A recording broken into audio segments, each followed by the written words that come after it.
going to be covering a very commonly asked question, and that is, will having your dreadlocks tied back slow down their progress? It's a really commonly asked question. Lots of situations require long hair to either be tied back or up in a hat, and so people want to know whether this will slow down their progress. Short answer, yes. Yes, it will. When the hair is tied back or held down within a hat, the movement of the hairs is restricted, and when hairs can't move, they can't form new knots, and so it will slow down the progress. But don't worry just yet. While technically the movement restriction will slow down the process, in real life, it's unlikely that you would really be able to notice a whole lot of difference. This is mainly because you don't have a control set of dreadlocks to compare against. You will never know how much faster your dreadlocks would have progressed if they'd been down 100% of the time. Your hair just progresses at the rate that it progresses at. There is what is ideal for the dreadlocks, and then there is what is actually practical for you and your life, and the two don't always line up. There has to be some compromise, there has to be some give and take. If your job requires you to have your hair tied up, the dreadlocks will survive being tied up, whereas your job may not survive if you don't tie up the dreadlocks. Compromise. A lot of the beneficial interaction that the dreadlocks get, a lot of the movement actually takes place during the washing and drying of the dreadlocks, and actually a whole lot of it takes place while you're sleeping. While you move around in your sleep, while your head moves around, your dreadlocks getting rubbed against pillows and such. That is where a lot of the beneficial interaction comes from, and that is why you will often find dreadlocks at the back of your head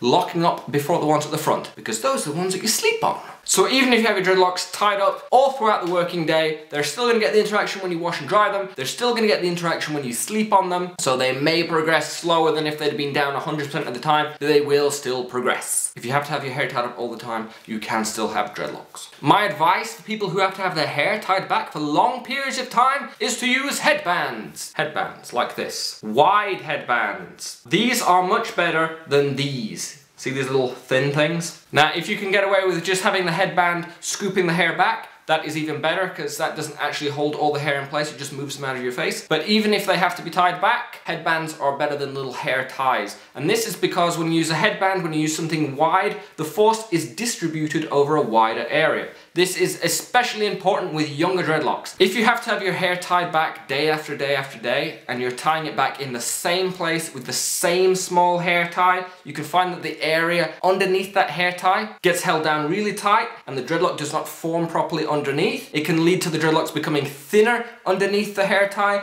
and even weak spots forming. Whereas if you use a wide headband, it's going to be pressing over a much larger area, not just going to be crushing down on one small patch, a lot less pressure on your young dreads. If you're in a situation where the hair just needs to be up, not specifically tied back, so maybe you can get away with wearing a hat, then dreadlock tams are an excellent choice. Tams are the big dreadlock hats. These hats are not tight fitting, they're just used to scoop up the dreadlocks and hold them up and out of the way. These hats still allow the dreadlocks to move around inside the hat, so the hair movement is not restricted. The hair can move around a little bit and even rub against the walls of the hats and form new knots. So if you can wear a hat, if you just need the hair to be out of the way, then tams are an excellent choice. A big beanie will do the same job, but it's going to be a lot more restrictive on the hair movement. Tams are better than beanies. And there we go! Hopefully I managed to answer the question as to whether having dreadlocks tied back will slow down their progress. If you have any questions, comments, queries regarding having dreadlocks tied back or dreadlocks in general, you can leave it in the comments section below. If you found this video helpful, informative, fun, useful, entertaining, possibly, maybe, I don't know, you can click the like button. If you'd like to see more videos from me in the future, you can of course subscribe. You can join in on the Facebook page at facebook.com/lazydreads. If you're looking for information, tips, guides, help, advice, tutorials, things of that nature, you can find all my content on lazydreads.com. I'd like to thank you guys for watching. I hope to see you again soon. Farewell!